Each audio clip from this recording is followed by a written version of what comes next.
La psychose s'installe en France et plus globalement en Europe. L'hantavirus n'a pas encore infecté les médias américains. Pourtant, un Américain est positif, tandis qu'un autre présente des symptômes.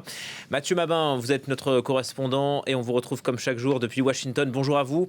La peur n'a pas gagné la population et pour cause, aux États-Unis, l'hantavirus est une maladie identifiée, voire connue. Oui, absolument. Ici, aux États-Unis, la peur, vous l'avez dit, n'a clairement pas gagné la population, pas plus que les états-majors politiques des États ou de l'État fédéral. Mais il faut comprendre une chose essentielle. Effectivement, pour les Américains, l'hantavirus n'est pas une maladie inconnue, vous l'avez dit, ou une quelconque forme de nouveauté. Le virus est surveillé ici, dans le monde rural, en tout cas, depuis plus de 30 ans. Le premier grand foyer américain remonte à 1993. C'était dans la région qu'on appelle les Four Corners, entre l'Arizona, le Nouveau-Mexique, le Colorado et l'Utah.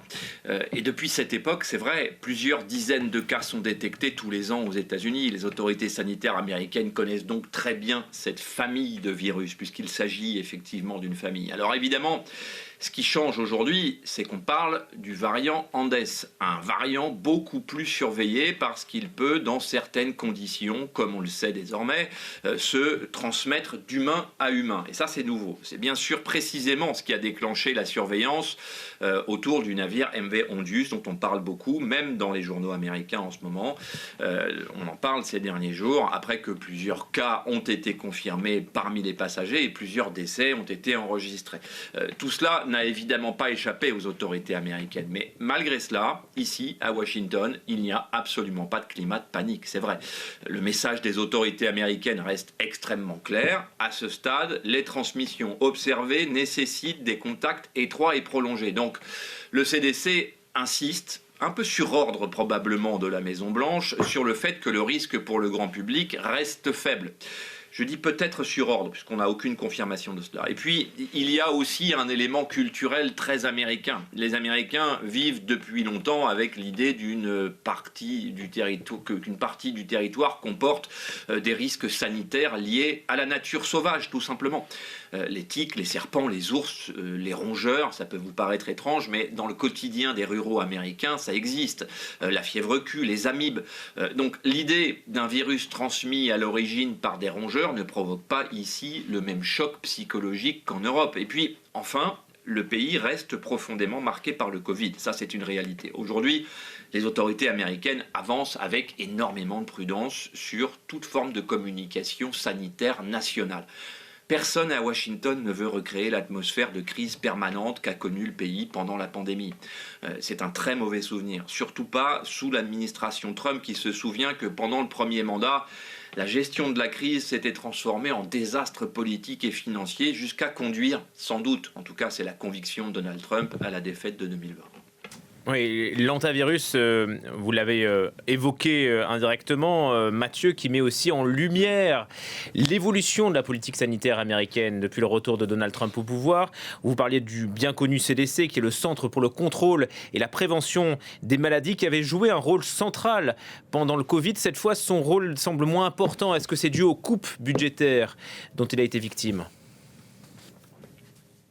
Oui, vous avez absolument raison d'évoquer ce sujet parce que ça, c'est une réalité préoccupante, très clairement. Cette affaire montre à quel point, effectivement, la politique sanitaire américaine a changé depuis le retour de Donald Trump au pouvoir.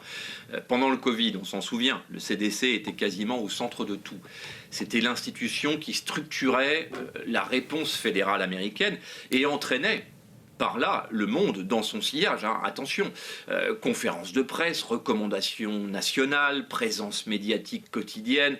On a vu tout cela, on s'en souvient, c'est assez proche. Cette fois, le CDC, le légendaire CDC, paraît beaucoup plus discret. Alors attention, l'agence continue à travailler activement quand même. Des équipes suivent les passagers du MV Hondius par exemple. Le CDC échange toujours avec les autorités sanitaires étrangères. Pour cela, les chercheurs n'ont pas besoin de la permission de Donald Trump. Et l'agence a activé un nouveau niveau de réponse d'urgence quand même s'il est limité et même s'il n'est pas communiqué au grand public, en tout cas pas dans les écoles, dans les entreprises et les institutions. Mais politiquement, son rôle, c'est vrai, est beaucoup moins visible qu'au moment du Covid. Et oui, les coupes budgétaires, vous avez raison d'en parler, jouent clairement un rôle.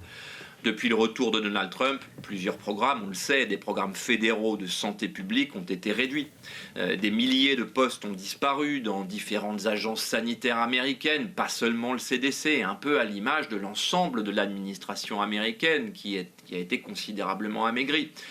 Et des dizaines de programmes de recherche sur les maladies émergentes également ont perdu leur financement ces derniers mois. Mais je dirais qu'au-delà des budgets, il y a surtout une philosophie politique différente.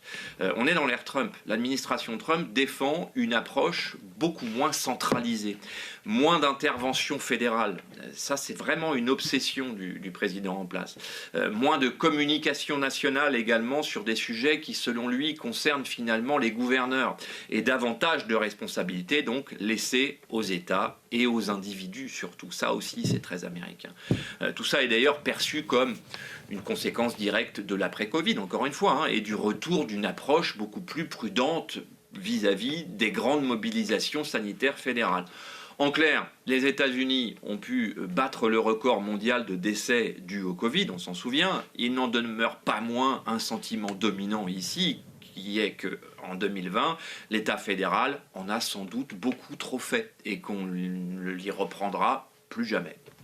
Voilà, les États-Unis sous l'ère Trump. Merci beaucoup, Mathieu.